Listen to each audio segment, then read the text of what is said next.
everybody, we are having our 4-H meeting here without any kids around except for my own because of the COVID-19. So here we are. We're going to talk about whip selection. So I had a few questions when I said to 4-H kids over the phone, like, with your whip you're going to do X, and they were like, what whip do I buy? What whip is right for me? Where do I get them? So I thought I would make a little video kind of explaining the different kinds of whips.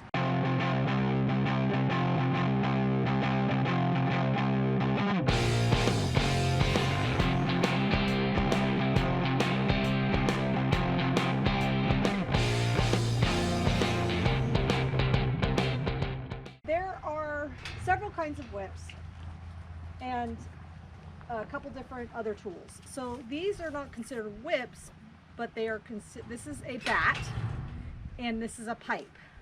So the difference between a bat and a pipe are they're just much stiffer. Like, I don't know if you can see, but it's a pipe basically. So this is used normally for younger pigs, and it gives them a little more of a like swap. I don't love this tool. I basically bought it just to kind of give it a try and see, but this isn't my favorite. So if you're only going to buy one or two things, like, just leave this at the store because it's not the greatest tool.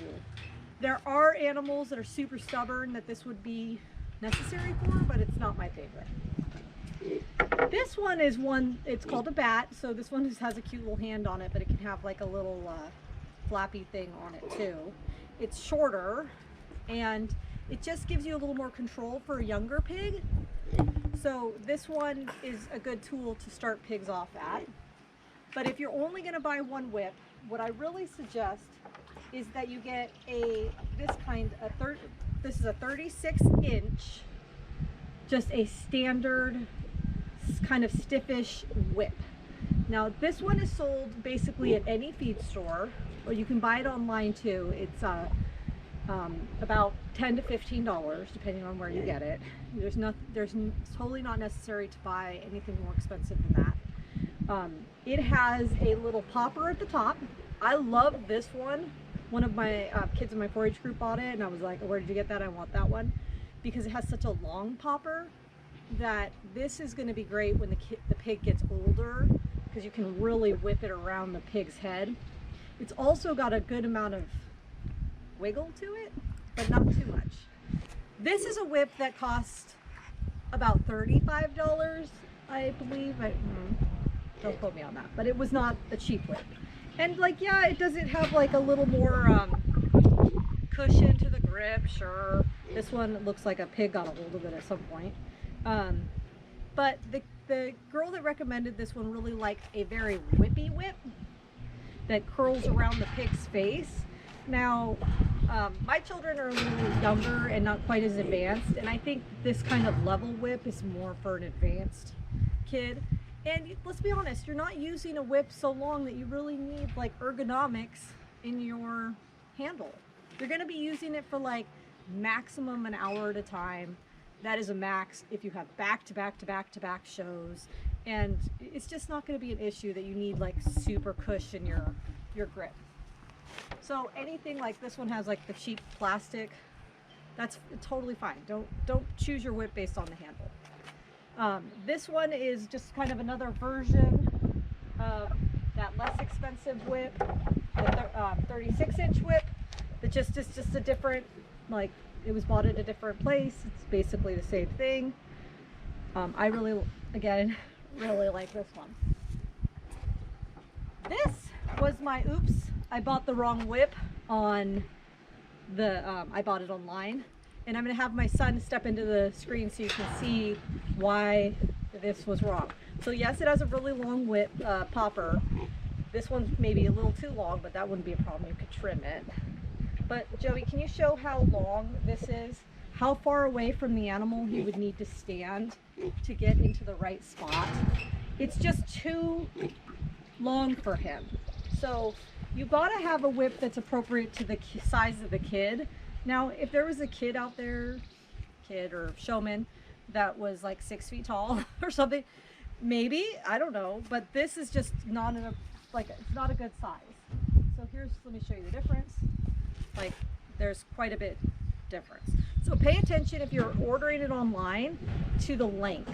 36 inches is like the tallest. Every once in a while see a 30-inch whip. I like those too.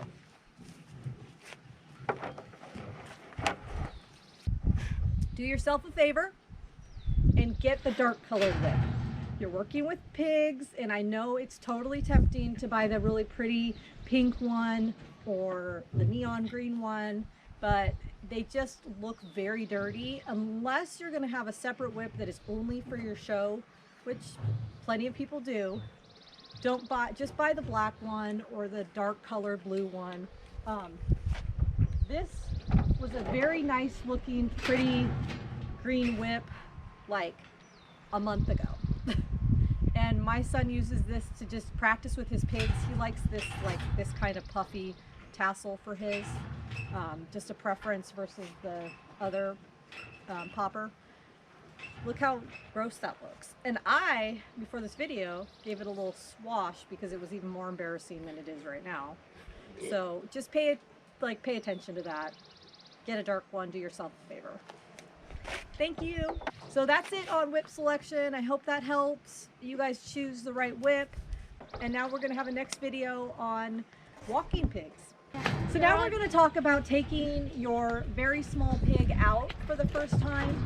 Joey has chosen the crop type of whip because he likes it to be a little stiffer. The younger they are, the kind of more teaching they need.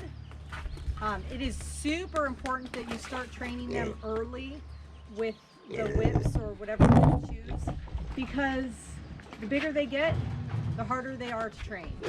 And if you have a very small pig that is being a pain in the butt, like his pig is right now, imagine when that pig's 100 pounds and it has developed more ideas.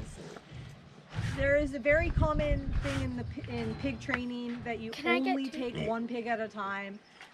I usually say, when they're really little, go ahead and take two. You're just going to be fighting a super uphill battle.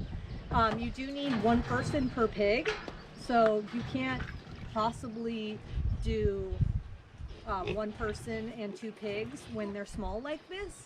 But Joey's going to show, and I'm going to help him with the second pig, and we're just going to show how you would just get your pig started on, number one, you don't want them to eat the grass. That's the big thing. Our pigs have been on only concrete, and little pigs, you never want them on grass because they can get the really bad diarrhea. Second thing is you're just training them to get used to basic commands. In this case, we're just gonna not be worried about like keeping the head up or anything like that. We are just training them to kind of turn away from our whip. If we hit it on the right side, to go left. If we hit it on the left side, to go right. So let's take a look at what that looks like.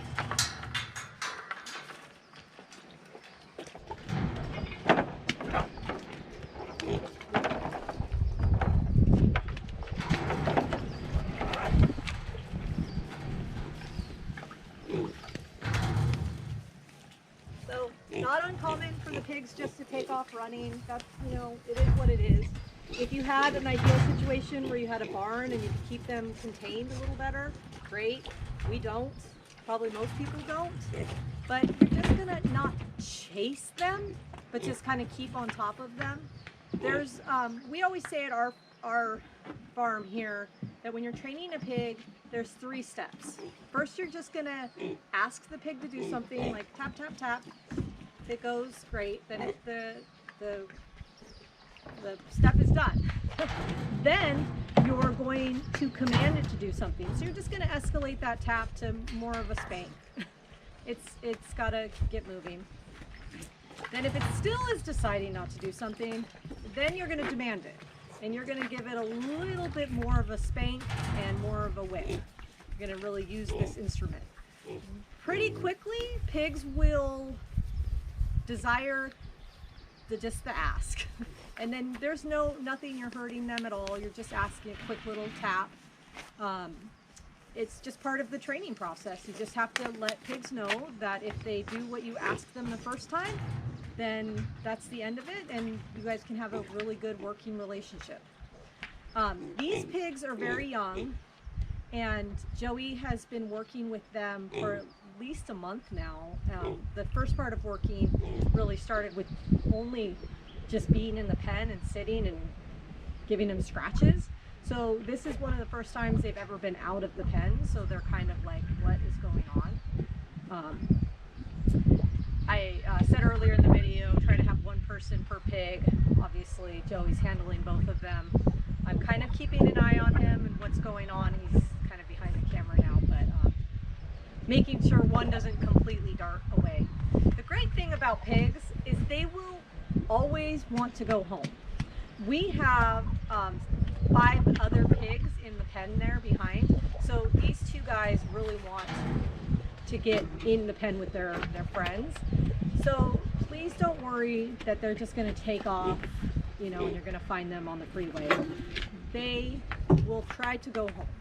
One of the biggest struggles at this age, actually any age when they're first being trained, is getting them out of their comfort zone. We prefer to do this on like kind of a cooler day. That's kind of the best time to choose to walk a pig. So I'm going to try to switch over where Joey's going to have the camera, and I'm going to try to walk the pig so I can explain a little bit so you can actually see what he's doing because he's behind the camera. So let's try that. So having 2 pigs out at once is a lot easier when they're this age. If I only had one, they'd really be trying to get back home. So basically I'm just kind of getting them used to the whip. And, oh, there goes one into the very tall grass. So every time they start to kind of root around, I'm just giving him a little pop on the nose. This one we've nicknamed Boss because he is clearly our in-charge pig. She likes to kind of be the leader of the alpha pig. If you train the other pig with the alpha pig, sometimes it's a little easier. So I'm just kind of getting them to, I'm not trying to train them on where to go. I'm not going to worry about that. I'm just trying to keep them away from anything dangerous. They're so small, even grass is at this point. So that is all I'm going to do for their first walk.